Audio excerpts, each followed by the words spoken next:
Wow, this is one of the hottest speech Professor Lumumba had ever given to the Nigerian politicians. Guys, you need to watch this video to the end. Take a look at this snippet. It has never been lost on me that the day Nigeria rises, that is the day Africa rises. You may not know, but 1 out of every 5 Africans is a Nigerian. And the reason, in my view, why Africa continues to totter in the manner that it does is because Nigeria has never realized our potential. The day Nigeria realizes our potential, that is the day that Africa will rise. So we are here today also to remind Nigeria that it must play her real leadership role, not only in this region, but in Africa, by demonstrating by what and did that Nigeria will be in the forefront in the fight against corruption. So guys, Professor Lumumba has always been at the top of telling African leaders they have to wake up.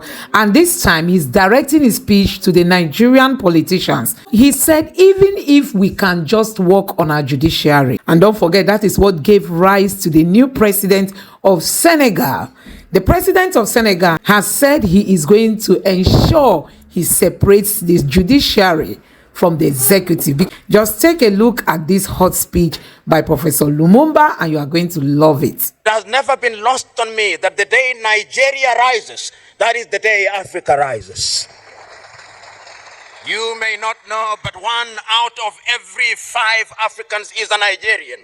And the reason, in my view, why Africa continues to totter in the manner that it does is because Nigeria has never realized our potential. The day Nigeria realizes our potential, that is the day that Africa will rise. So we are here today also to remind Nigeria that it must play her real leadership role, not only in this region, but in Africa, by demonstrating by what and did that Nigeria will be in the forefront in the fight against corruption. And it's not only at the continental level that Nigeria must demonstrate this. Nigeria must also demonstrate our leadership position in the world. The United Nations Convention Against Corruption provides several opportunities which can be exploited by members states, including Nigeria, to ensure that funds that have been ill-gotten are repatriated and the men and women who engage in such unconscionable and harmful behavior are punished in accordance with the law, that the world may know that if you reap where you have not sown, there are consequences to it. It is also important to create an environment that is hostile for people to participate in corruption. There was a time when I believed that procurement laws in and of themselves were a magic wand, which upon being waived would eliminate corruption in the civil service. But over the years, I've come to realize that procurement laws only allows people to steal in accordance with the law, and that therefore do not be under the impression that laws in and of themselves will solve the problem. As a young boy, I read the great Nigerian writer Chinua Achebe, who said that since men have learned to shoot without missing, a naked bird has learned to fly without perching. So we who are here must remember that when we are enacting laws regarding procurement, sometimes we do so in a manner that provides an opportunity for bureaucrats to steal in a manner that lends a veneer of legality to their illegal activities. The quality of laws that we enact are therefore very important. We must also, as a country, look at the lifestyle of the individuals who engage in public office. How is it that in Africa, when an individual whom we knew to be a pauper is appointed as a public official, whom we knew to be a pauper is elected, permit me and forgive me at once, members of Senate and members of the House of Representatives, that no sooner have you set foot in the Senate or the House of Representatives than you become a millionaire and you begin to live as if money was not a problem. If it was so easy, why aren't all of us so rich? The privatization of public wealth without consequence is something that we must frown upon. And that is why lifestyle audits are important, and I urge you to enact legislation that will require Nigerians that before you build a house as a public servant, you must show us the source of your funds.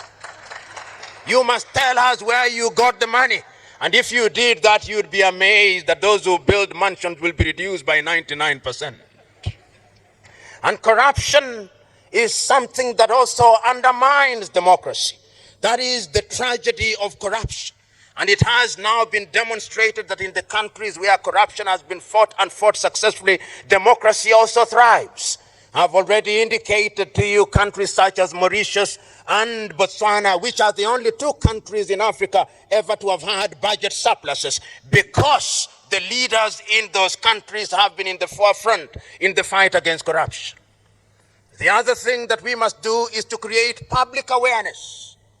And public awareness is not merely to tell the people that corruption is the wrong thing. People know. When people go to church on Saturdays and Sundays, they are told that corruption is a bad thing. When they go to the mosques on Friday, they are told that corruption is a bad thing. What we must do is to ensure that there is behavior change. And throughout history, it has been demonstrated that men only change their behavior when there is a threat of pain, the pain of deprivation or the pain of imprisonment. We must therefore ensure that those who engage in corruption are punished, and punished in accordance with the law. I was also asked to organize jointly with you, as I now do, what are the challenges that stand in our way in the fight against corruption? In a multi-ethnic, multinational country such as Nigeria, as indeed are many African countries, the fight against corruption is even more difficult. A friend of mine, in an attempt to rationalize corruption, once said, "How is it that fish can swim in the ocean without water getting into its mouth?" And I said, "What do you mean?" He said, "When you work in the public service, how is it that you cannot take a little out of the public service?" And I told him, "You are not a fish, and if you are a fish, close your mouth when you are swimming." And he also told me, "How can you be tethered around a tree and you do not graze on the grass that is around there?" I said, "You are not a cow, and even if you are, remember that the grass does not belong to you." There is no shortage of attempts at rationalizing corruption in Africa, and there is no way in which we are going to fight corruption without changing people's behavior. My prescription is that we must realize that those who engage in corruption belong to a different cadre of people, and that they must never be owned. The culture in many African countries that if a thief is from your tribe, you say, "Yes, we know he's a thief, but he's our thief," must stop. There is ownership of thieves because they come from our ethnic groups, or they come from our social class, or they come from our religious circle, is one of the things that undermines the fight against corruption in many parts of Africa. We must therefore create an environment where those who engage in graft do not have places of refuge in their ethnic groups. We must not create an environment where when we punish people because they have engaged in graft, we then give them protection because they come from our tribes. It is a problem that is going to persist in a country such as Nigeria, but is only through the legislature, which comprises people from all parts of Nigeria, that we can ensure that these thieves are not given the oxygen to breathe so that they can suffocate through their iniquities. Ladies and gentlemen, the fight against corruption is one which one can talk about for a long time. But when one is speaking in the presence of the Vice President of the Federal Republic of Nigeria, one ought to measure one's words. One only ought to say the things that ought to be said. And therefore, as I draw to the conclusion of my presentation, there are a number of things that I think are critical in the fight against corruption in the manner that it has been demonstrated in different parts of the world. The first thing that we must do is that we must strengthen institutions. Institutions are at the very heart of the sustained fight against corruption. Your President, His Excellency Muhammadu Buhari, is on the right path. He has given us a clarion call. He is now recognized the world over as one of the chief fighters against corruption. But I can tell you that no matter how well-intentioned he is, he's not going to succeed unless you support him as the legislators. He is not going to succeed unless the institutions are strengthened. And in any event, the maximum he can stay in office is 2 terms. And let me tell you one thing about those who engage in graft. They have the patience that is amazing. If they can sleep quietly for 8 years, only to emerge as greater monsters in the 9th year. And therefore, what we must do is to create institutions that defy time. Those institutions must be institutions that are recognized by the law. If it is the institution of parliament, it must stay strong. If it is the institution of the judiciary, it must be purged of the men and women who engage in graft. If it is the institution of the executive, it must be strengthened. If it is the EFCC, it must be strengthened. If it is the civil society, it must be strengthened. It is only institutions that defy time that will ensure that we succeed in the fight against corruption. The second thing that we must do is that we must have a raft of laws which ensure that those who want to do things that are detrimental to the society are punished, and punished swiftly in accordance with the law, and they are not allowed to be unleashed to the unsuspecting public. And I am happy to note that our representatives from Europe are here. For a long time, Africans who stole from Africa had safe havens in Europe. It is my joy that even Europe now is beginning to close the doors. Under the World Bank, we have mutual legal assistance if we can ensure that those avenues are closed so that they cannot keep their money away. What amazes me is that these individuals kept their ill-gotten wealth in numbered accounts. Not their wives, not their husbands knew. So that when they died, this money was enjoyed by other civilizations. We must now ensure that those who serve in the public service do not hold accounts outside of this country. If they love this country so much that they serve her, why is it that they do not have faith in having their money in this part of the world? These are things that can only be done if we have sound laws. The third thing is that we must look at our education system. What are we teaching in the 143 universities in Nigeria? What are we teaching in our high schools? Are we teaching our young men and women that you can be celebrated simply because you have acquired wealth without its source being given? We must interrogate our curriculum, and we must involve everybody, religious leaders, traditional leaders, because how can it be that amongst the various peoples of Nigeria, you would not allow your daughter or your son to marry a thief who has stolen a goat, but a thief who has stolen naira is celebrated? We must give the goat and the naira equal value, because he's a thief is a thief. Lastly, I have no doubt in my mind that we must introduce hygiene in our politics. The day we introduce hygiene in our politics, so that our men and women who seek public office are men and women of integrity, so that our men and women who seek public office finance their campaigns in a clean manner, we will never succeed. I've always been amazed in many African countries that a person who, upon being elected, if he is a Nigerian, for 5 years will earn no more than 30 million naira, is prepared to spend 1 billion naira to go into public office. There must be something that they see that we, the electorate, do not see. And that thing is the ability and the opportunity to privatize public wealth. The day we introduce hygiene in our politics, the day we deal with the financing of our politics, that is the day that we will begin to sanitize our country, and that is the day that Nigeria will begin to be a great country. I look forward to the day, therefore, that corruption will be an exception rather than the rule. I look forward to the day, therefore, when the laws that we are enacting will be laws that will be observed. I look forward to the day, therefore, when we will have created an environment where we can prevent corruption. I look forward to the day, therefore, when national honors in Nigeria will be given to men and women who deserve it, not those who have bought them. I look forward to the day, therefore, when our young men and women in institutions of higher learning will have as their natural instinct, the instinct to do good. I look forward to the day, therefore, when the EFCC may be abolished because there are no more corrupt Nigerians.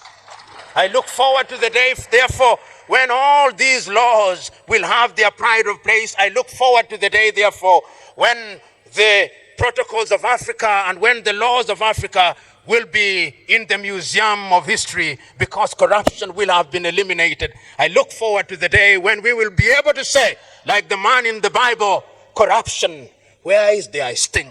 Corruption, where is thy sting? It has also been argued that Africans are in the business of punishing small thieves and electing the big ones into public office. And that is why, therefore, when one is asked to speak about corruption in Africa, one must ask the question why it is that Africa has never succeeded in this fight. I can't agree more that there is a place for legislation in Africa. But those who have observed Africa have also said that the problem of the fight against corruption in Africa is not the shortage of legislation. In fact, Africa has forests of legislation which are honored in breach, which begs the question, what is the problem? The problem in Africa is that we have succeeded, rather paradoxically, to create an environment which allows thieving and thievery to blossom and thrive. We have created an environment that ensures that our men and women who engage in graft occupy positions of power and influence. And therefore, when one is asked to ask, what is it that other African countries have done in the fight against corruption which we can emulate, one must remind oneself that there have been a number of countries in Africa which have succeeded in the fight against corruption. And the reason why they have succeeded is because the leadership in those countries have demonstrated by word and deed that they mean what they say in the fight against corruption. As I said a few minutes before, African countries are quick to sign international instruments that speak against corruption. If you look at the countries which were the first to ratify the UN Convention Against Corruption, African countries were in the forefront. If you look at the countries which were quick to adopt protocols that speak against corruption, African countries were in the forefront, and Nigeria was never far behind. If you look at the countries which adopted legislation against corruption, it is African countries. In other words, African countries have the inclination to sign anything on sight without doing what those things require and demand of them. So, it is not legislation in and of themselves. It is something else. It is the culture that we have evolved over the years in Africa of celebrating ill-gotten wealth. It is not the shortage of political pronouncements in many African countries. Those who occupy political leadership when they seek political office will invariably say that we are going to fight against corruption. But many times in the fight against corruption, their understanding of it is that they should appear to be fighting corruption without actually fighting corruption. So the question that we must ask ourselves, what must we do, we who have the privilege and honor of serving our countries in the positions to which we have been elected, in order to salvage our countries from the chains of graft? There are those Afro-pessimists who hold the view that Africa will perpetually and eternally be mired in the muck and mire of corruption. But the truth is that African countries have demonstrated that it can be done.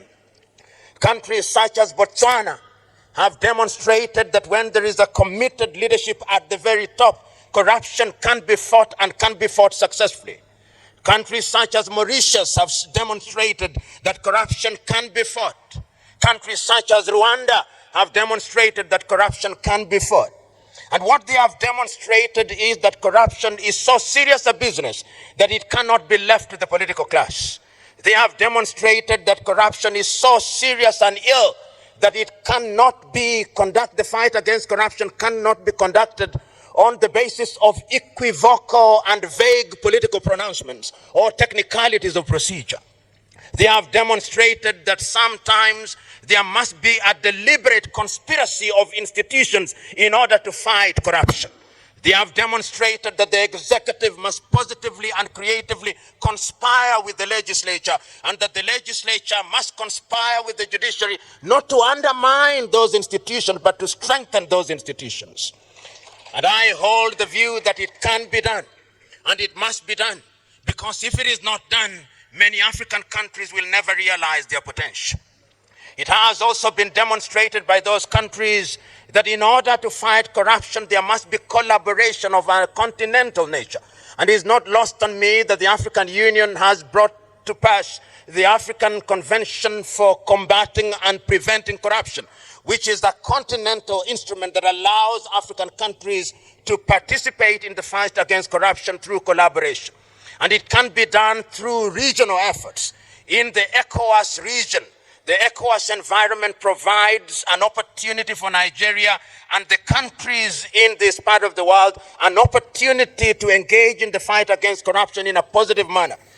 So guys, you have seen it for yourself. Professor Lumumba has been on this campaign of ending corruption in Africa. But because Africa is married to corruption, that is why they find it so difficult to separate themselves from their corrupt practices. And don't forget, that is the number one reason why Africa is behind today.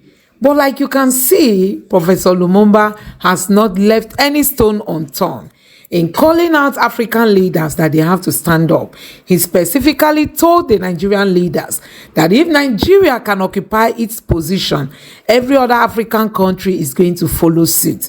But if Nigeria gets it wrong, it will be difficult for other African countries to get it right. And even up to today, Nigeria is still trying to find its way out of the mess it is into.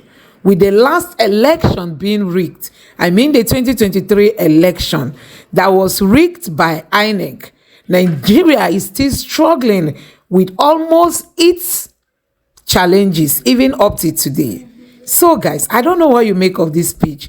Please don't forget to subscribe to the channel, turn on the notification bell. Please give this video a like so that YouTube can recommend it to others, and drop your thoughts in the comment section below. Thank you.